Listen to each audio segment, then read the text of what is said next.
Serigala dan 7 kambing cilik. Alkisah, seekor serigala tampak berkeliaran. Ia merasa lapar tiap waktu. Ia makan banyak, tapi tidak mampu memuaskan perutnya. Aku lapar lagi. Jadilah, siang malam, ia berkeliaran mencari mangsa. Suatu hari, si serigala lapar melihat sebuah pondok mungil. Ia menyelinap diam-diam dan berhati-hati. Ketika sudah dekat, ia mengintip dari balik pohon dan melihat ibu kambing beserta 7 anaknya yang tinggal di sana. Oh, porsi makan yang cukup untuk seminggu penuh. Serigala licik itu menunggu sambil memata-matai pondok itu sampai pagi. Pagi harinya, ibu kambing mencium 7 anak-anaknya lalu meninggalkan pondok. Anak-anak, ibu pergi ke pasar ya untuk membeli makanan. Hati-hati, jangan buka pintu untuk siapapun. Baik, Ibu. Ibu kambing pergi meninggalkan rumah untuk pergi ke pasar. Saat itu, serigala yang diam-diam mengawasi pondok, melihat ada kesempatan lalu melompat keluar. Tapi ia memerlukan ide jenius agar dapat mengelabui 7 anak kambing. Siasat terbaik untuk menangkap kambing-kambing itu adalah penyamaran. Pertama-tama, si serigala mengenakan baju usang. Ia menarik telinganya ke bawah. Membuat 2 tanduk kambing dari ranting dan menempatkannya di kepala. Lalu, saat melumuri kaki dengan tepung, dicurinya kue pie apel yang masih hangat dari rumah seseorang yang tak dikenalnya. Dan tinggal mengubah suaraku seperti ini. Aku seperti nenek baik hati. Serigala berjalan perlahan ke depan pondok, lalu mengetuk pintunya. Anak-anak kambing segera menghampiri pintu begitu mendengar ketukan. Satu di antara mereka dengan semangat akan membuka pintu. Namun kambing lainnya memperingatkan. Tunggu, kau tak boleh membuka pintu begitu saja. Tanyakan dulu, siapa itu? Siapa itu? Anak-anak, ini aku nenek kalian. Nenek datang untuk mengajak kalian ke taman. Rumah nenek kami jauh. Kau tak mungkin beliau. Oh, perjalananku jauh. Ayo anak-anak, buka pintunya dan kita pergi ke taman. Saat mengucapkan itu, anak-anak kambing mengintip ke bawah pintu untuk melihat kaki serigala. Lihat, kakinya mirip kaki kita. Iya, tapi kukunya panjang, seperti kuku serigala. Begitu anak kambing tak membukakan pintu, serigala mendekatkan pie apel yang dibawanya agar tercium baunya. Lihat, kubawakan pie apel kesukaan kalian, cucu-cucuku. Serigala tak bisa membuat pie apel. Anak kambing mencium harumnya pie apel, bersemangat, dan membuka pintu. Tidak ada yang mengira ia adalah serigala yang menyamar. Ayo nih, kita main ke taman. Kita makan pie apel setelah pulang. Anak-anak kambing dan serigala meninggalkan pondok. Aku lapar sekali. Hampir tak bisa menahan diri. Kala anak kambing melangkah dengan gembira, gaun serigala tersangkut batang pohon. Gaun itu perlahan terlepas, sehingga anak-anak kambing tercengang melihat bulu serigala yang seram. Itu serigala. Lari. Lari. Ayo. Begitu serigala sadar telah ketahuan, telinganya terangkat, gigi tajamnya terlihat, dan ia melompat ke arah anak-anak kambing.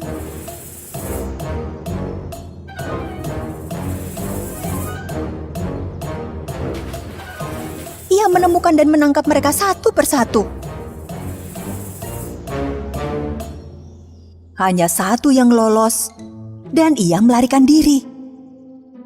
Serigala menculik 6 ekor anak kambing dan membawa mereka ke sarang gelapnya. Anak kambing yang selamat berlari secepatnya sampai kehabisan nafas untuk memberitahu ibunya. Sementara itu, ibu kambing sudah pulang dari pasar, membawa keranjang penuh buah dan sayuran. Pintu rumahnya terbuka lebar. Ia segera masuk, namun anak-anaknya tidak ada. Anak-anakku, di mana kalian? Kambing-kambing kecilku. Ibu kambing sangat khawatir dan segera berlari keluar rumah untuk mencari mereka. Saat itulah tampak jejak kaki besar di tanah. Ya ampun, jejak ini adalah jejak kaki serigala. Ia mengikuti jejak itu sesaat, namun tanahnya berubah dan jejaknya menghilang.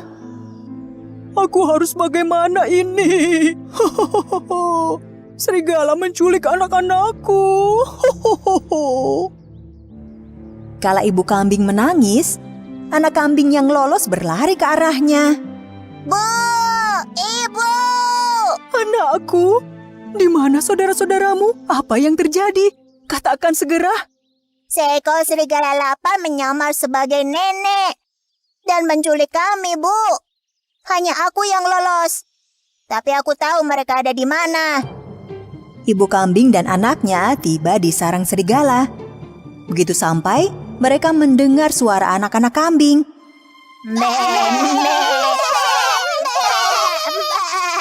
Ini sarang si serigala. Kita harus berhati-hati, Nak. Ibu kambing dan anaknya memperoleh ide cemerlang untuk menyelamatkan anak lainnya. Mereka berdiri di depan sarang serigala dan membuat bayangan berbentuk beruang besar dengan tangan mereka. Di dalam, serigala bersiap memangsa anak-anak kambing. Namun ia melihat bayangan serigala besar. Oh, apa itu? Beruang atau... Aku beruang raksasa yang sedang lapar. Pasti ada serigala di sekitar sini yang bisa kusantap. Hahaha. Oh, tidak! Serigala takut beruang akan memangsanya, sehingga ia segera berlari meninggalkan sarang. Tidak! Tolong aku! Beruang! Beruang! Beruang akan memakanku! Beruang! Tolong! Melihat serigala kabur, anak-anak kambing keluar dengan riang dan memeluk erat ibu mereka.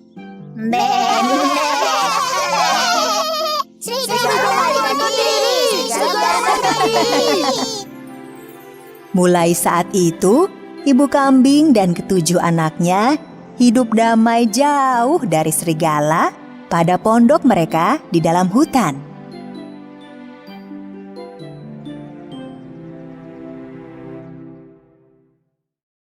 Goldilocks dan keluarga panda. Alkisah, terdapat rumah mungil pada bagian yang paling indah di hutan. Di rumah itu tinggal gadis berambut pirang ikal bernama Goldilocks. Goldilocks sangat manis, sehingga semua orang menyayanginya. Namun anak manis ini kadang-kadang juga bisa nakal.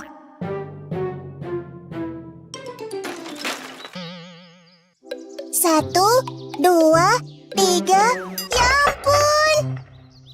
Goldilocks tak sengaja menjatuhkan kue pie yang dibuat ibu untuknya. Goldilocks, kini kau harus menunggu lebih lama untuk sarapan karena ibu harus buatkan kue yang baru. Oh ya, jangan main keluar kebun dan jangan main ke hutan tanpa izin ibu. Jangan nakal ya. Goldilocks merasa sangat bosan menunggu sarapannya. Melangkah tenang menuju hutan. Aku ingin tahu sejauh mana aku mampu. Sebelum ada yang menyadarinya, aku sudah jauh. Ketika ibunya sibuk di dapur, selangkah demi selangkah, Goldilocks berjalan keluar kebun menuju hutan. Di tengah hutan itu, terdapat rumah bambu mungil. Keluarga kecil panda yang manis tinggal di sana. Ada ayah panda bertubuh besar, ibu panda bertubuh sedang, dan anak panda yang mungil. Ibu panda selalu bangun paling pagi di antara lainnya, lalu menyiapkan bambu tumbuk rasa vanila untuk sarapan. Ayah panda terbangun ketika mencium bau harum dari arah dapur. Lalu ia membangunkan anaknya. Namun anak panda yang suka sekali tidur, sulit dibangunkan. Namun dia tak kuasa mencium bau harum di hidungnya, dan akhirnya terbangun. Keluarga panda berkumpul mengelilingi meja. Mereka mulai menyantap bambu tumbuk yang telah disiapkan sang ibu. Namun makanannya masih panas. Ibu, ayah, bagaimana kalau kita berjalan-jalan di hutan sambil menunggu makanannya dingin? Kita bisa mengumpulkan bambu lebih banyak untuk persiapan makan malam. Keluarga panda meninggalkan makanan mereka di atas meja, lalu pergi mengumpulkan bambu. Sementara itu, kupu-kupu warna-warni berterbangan di sekeliling Goldilocks yang berlari ke sana kemari di hutan. Hutan ini indah sekali. Lihat kupu-kupu itu.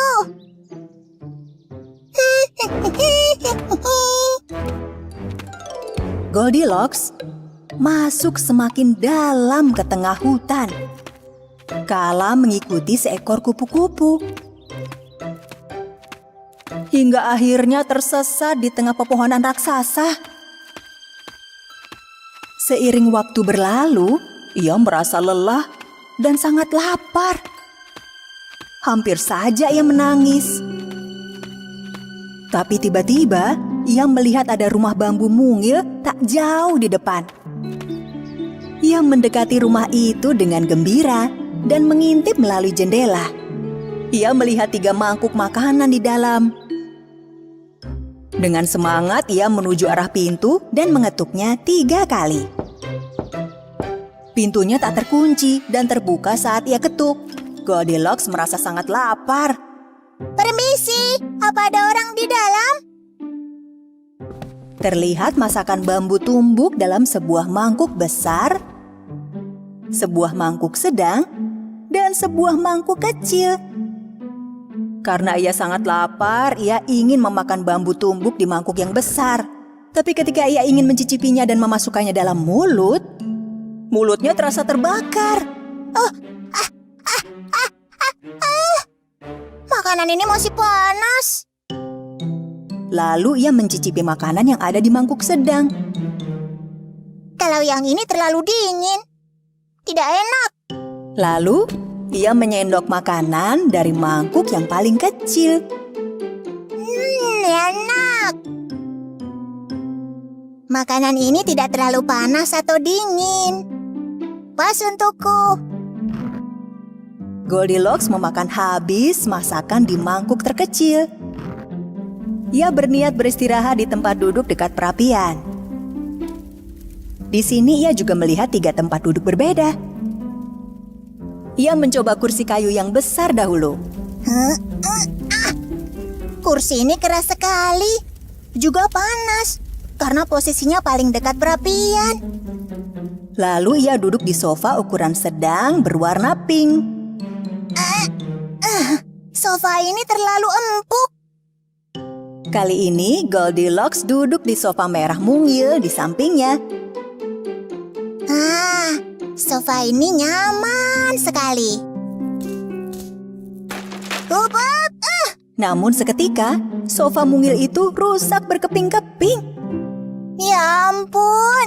Mungkin sebaiknya aku berbaring di tempat tidur sebentar. Goldilocks memasuki kamar tidur di sana. Ada 3 buah tempat tidur. 1 besar, 1 sedang, dan 1 kecil. Goldilocks mulai berbaring di kasur terbesar. Kasurnya terlalu keras dan bantalnya besar sekali. Lalu ia melompat ke kasur ukuran sedang namun kasurnya terlalu empuk. Lalu ia melompat ke kasur terkecil. Kasur ini pas sekali. Mari tidur nyenyak. Goldilocks tertidur di kasur terkecil. Keluarga panda yang tak menyadari waktu cepat berlalu saat mengumpulkan bambu, akhirnya pulang.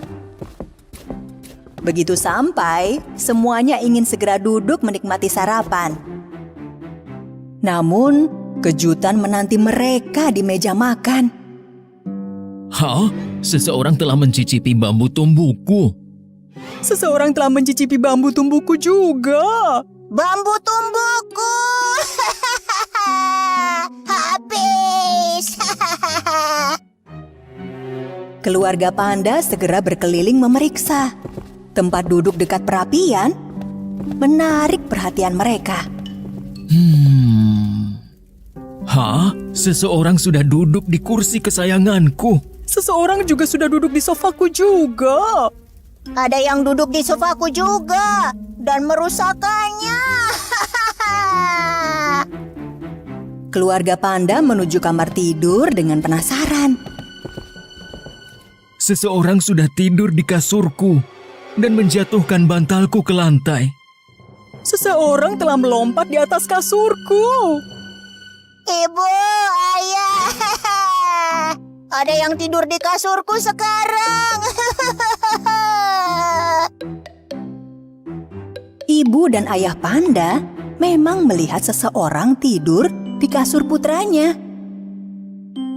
Ketika ayah panda menarik selimutnya, Goldilocks langsung terbangun. Ketika melihat 3 ekor panda besar di depannya, ia merasa ketakutan. Siapa kau? Mengapa tidur di kasurku? Maafkan, aku sudah masuk tanpa izin. Aku tersesat di hutan lalu masuk dan makan. Kemudian aku tertidur. Mohon jangan marah padaku. Tak baik masuk tanpa izin ke rumah orang lain, nak. Lagi pula keluargamu pasti sudah khawatir. Ayo kami antar kau pulang. Keluarga panda sangat hafal setiap jalan di hutan. Jadi mereka menemukan rumah Goldilocks dengan mudah. Ibu!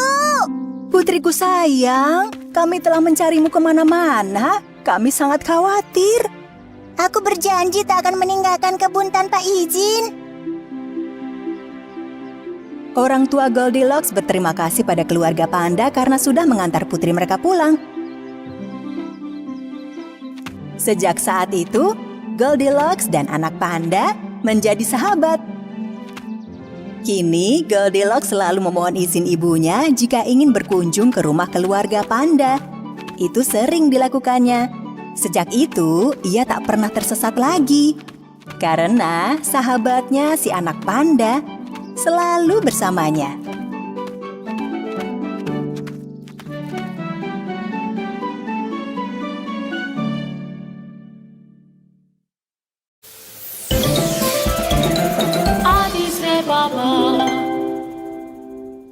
Singa, tikus, dan beruang pengantuk. Alkisah, pada sebuah hutan lebat hiduplah seekor tikus mungil. Ia bertetangga dengan seekor beruang besar yang tinggal dalam sebuah goa. Si beruang yang sedang berhibernasi selama berbulan-bulan masih tidur pulas dengan suara dengkuran nyaring. Suatu hari, tikus mungil berkunjung untuk membangunkannya. Sebab ia tak bisa tidur sepanjang musim karena dengkuran nyaring si beruang.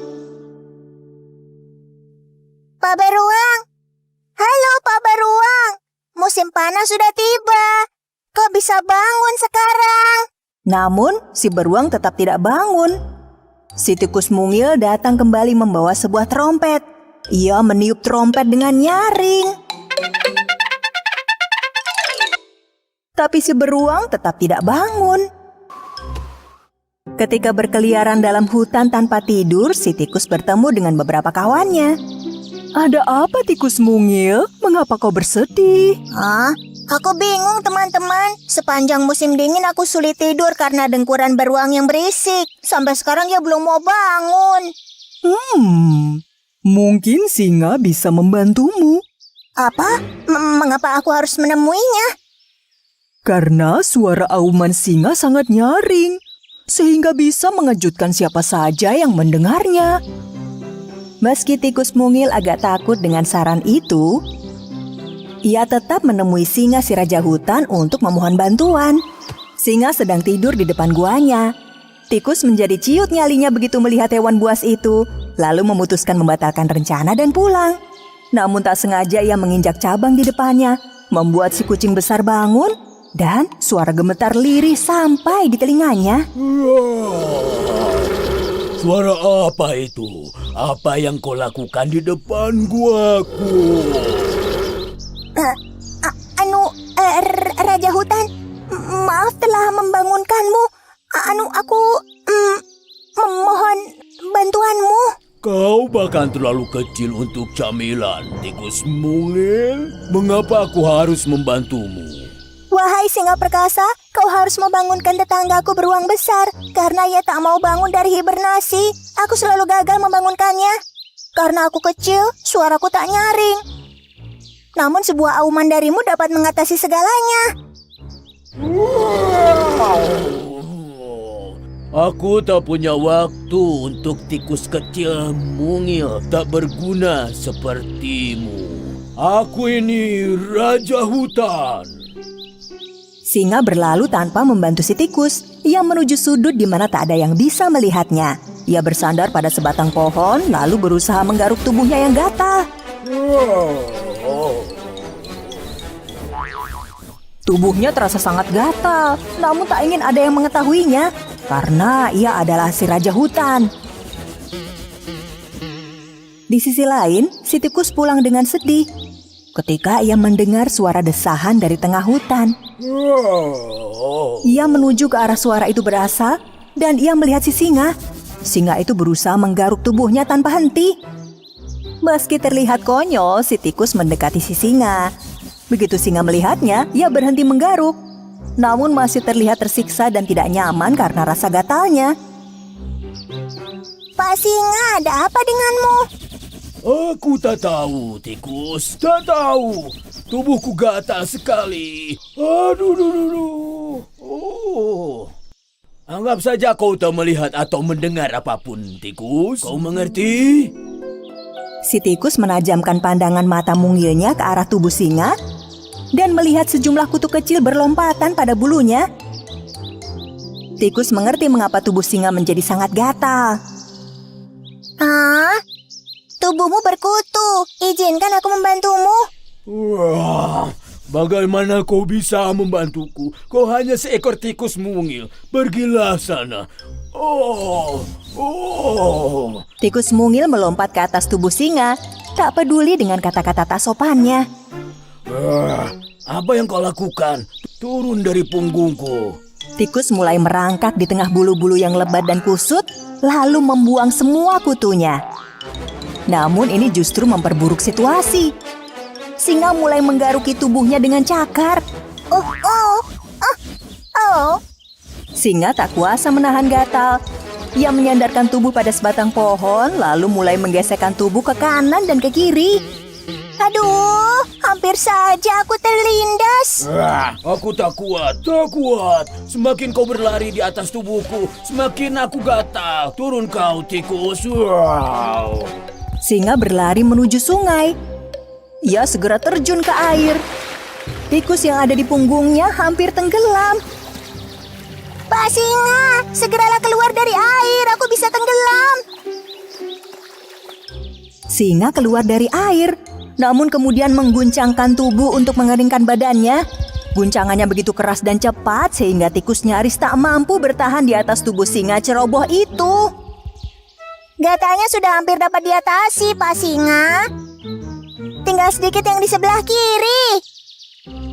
Si singa akhirnya berhenti bergerak. Tikus membuang beberapa kutu terakhir yang ada di tubuh singa. Bagaimana rasanya sekarang? Wah, rasa gatalnya sekarang hilang. Karena sudah kubereskan semua kutu di tubuhmu, Pak. Singa merasa malu karena ia tadi sudah bersikap tidak sopan. Saat kau minta bantuan, aku memandangmu rendah, tikus. Namun dengan segenap tenagamu, kau tetap membantuku keluar dari situasi sulit. Terima kasih. Sama-sama, Pak Singa. Ayo naik ke punggungku, ku antar kau pulang.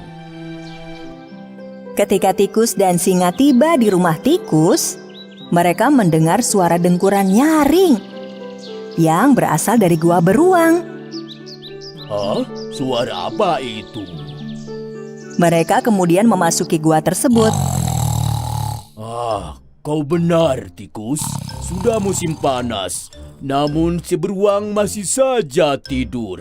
Singa si raja hutan mengambil nafas panjang, lalu mengaum nyaring di telinga beruang besar itu. Hingga bahkan lantai batu gua itu pun bergetar. Berkat auman yang kuat itu, si beruang akhirnya terbangun dan berlari keluar goa. Hah? Apa yang terjadi? Apa ada yang salah? Mengapa matahari bersinar terik? Apa sudah musim panas? Di mana? Ketika penghuni hutan menertawakan sikap linglung si beruang,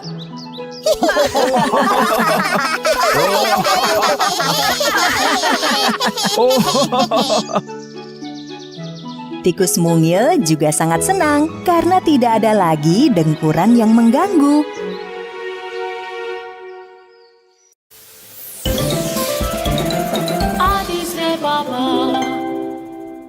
Tiga babi cilik berkemah.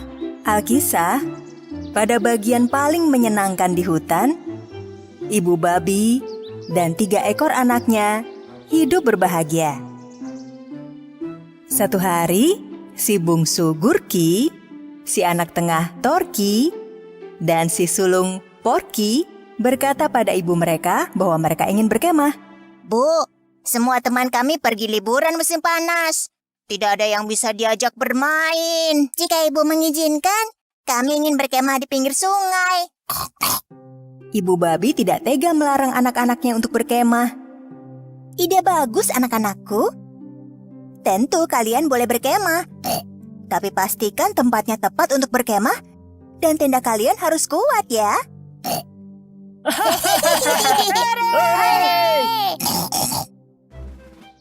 Esok harinya, anak-anak babi pergi berkemah. Setelah beberapa saat berjalan menyusuri hutan, seekor serigala dengan gigi yang tajam dan mata garang mengikuti mereka. Porsi makan besar yang bahkan bisa membuatku makan terus sampai besok pagi. Namun babi-babi cilik tidak memperhatikan kalau serigala membuntuti mereka. Gorky, Torky, dan Porky akhirnya tiba di tepi danau dan menemukan tempat yang nyaman untuk mendirikan tenda. Pertama, si bungsu Gurki memilih mendirikan tenda dekat pohon. Ia segera mengumpulkan dedaunan lebar untuk membuat tenda kecilnya. Dan sebelum kau sempat mengucap simsalabim, tendanya sudah jadi. Si sulung Porky menghampiri adik bungsunya dan memeriksa tenda itu. Tendamu bagus, Gurki. Tapi apakah tenda ini cukup kuat? Iya, tentu saja tenda ini kuat, Kak. Si anak tengah Torky memutuskan membuat tenda dari alang-alang. Untuk itu, ia mengumpulkan alang-alang di tanah dan dengan cepat merangkainya. Hingga sudah selesai lebih cepat dari kau mengucap simsalabim. Namun, si sulung Porky datang menghampiri si tengah. Dan begitu melihat tenda alang-alang itu, ia memperingatkan adiknya. Dik, tendamu bagus. Tapi dapatkah alang-alang melindungimu dari bahaya? Lihat, aku memilih alang-alang terpanjang. Tenda aku takkan bisa dirusak. Karena 2 babi cilik menyelesaikan tenda mereka dengan cepat, mereka bisa bermain. Mungkin ini alasan mereka cepat-cepat mendirikan tenda ya. serigala berwajah seram menjaga jarak dan diam-diam memperhatikan mereka. Saat adik-adiknya bermain, Porky mulai mendirikan tenda dari cabang pohon yang tebal. Ia bekerja hingga petang hari. Dan ketika selesai, ia memiliki tenda yang kuat dan aman sehingga dapat melindunginya dari bahaya. Torky dan Gurky kagum melihat tenda kakak sulung mereka. Tendamu bagus sekali, Kak. Tapi waktumu habis untuk bekerja dan tidak bermain bersama kami. Begitu malam tiba dan matahari tenggelam, 3 babi cilik pergi ke pesta wortel di hutan. Tentu saja, serigala licik membuntuti mereka. 3 babi cilik melihat banyak kelinci di pesta itu. Tentu saja, karena itu adalah pesta wortel. Pestanya menyenangkan. Aku ingin mencicipi semua wortel. Babi-babi cilik bergabung bersama para kelinci dan bersukaria selama berjam-jam. Bersenang-senanglah, babi-babi. Besok aku yang akan bersenang-senang menikmati daging kalian. Begitu pesta usai, 3 babi cilik merasa sangat lelah dan mereka kembali ke perkemahan kecil mereka. Dan serigala besar jahat menunggu mereka sepanjang malam.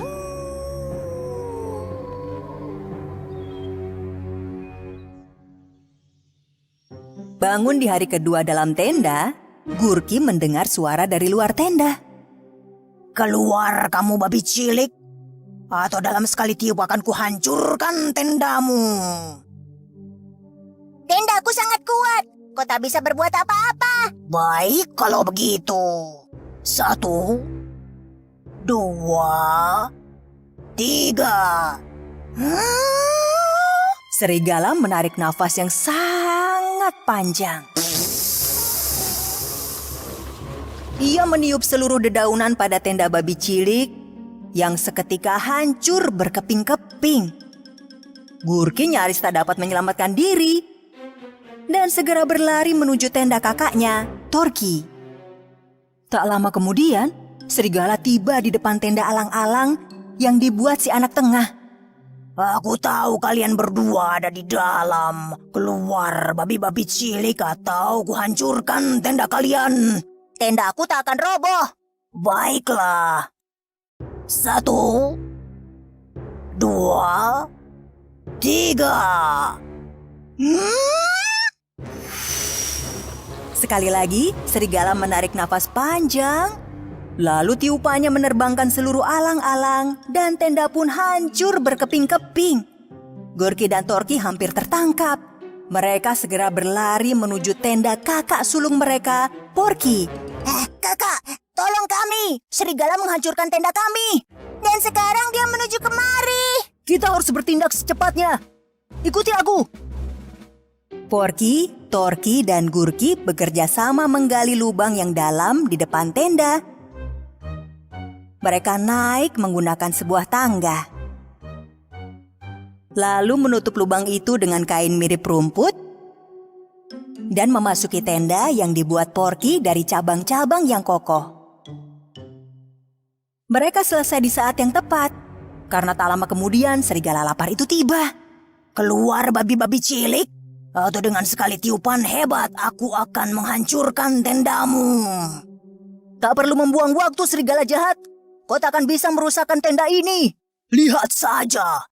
1, 2, 3. Serigala meniup dengan segenap tenaga, namun tenda itu tak bergeming. Serigala mendekat 1 langkah dan meniup lagi. Tidak berhasil, tenda itu bahkan tidak bergoyang sedikit pun. Serigala maju 1 langkah lagi. Dan kali ini, Tidak! ia jatuh pada lubang yang digali anak-anak babi.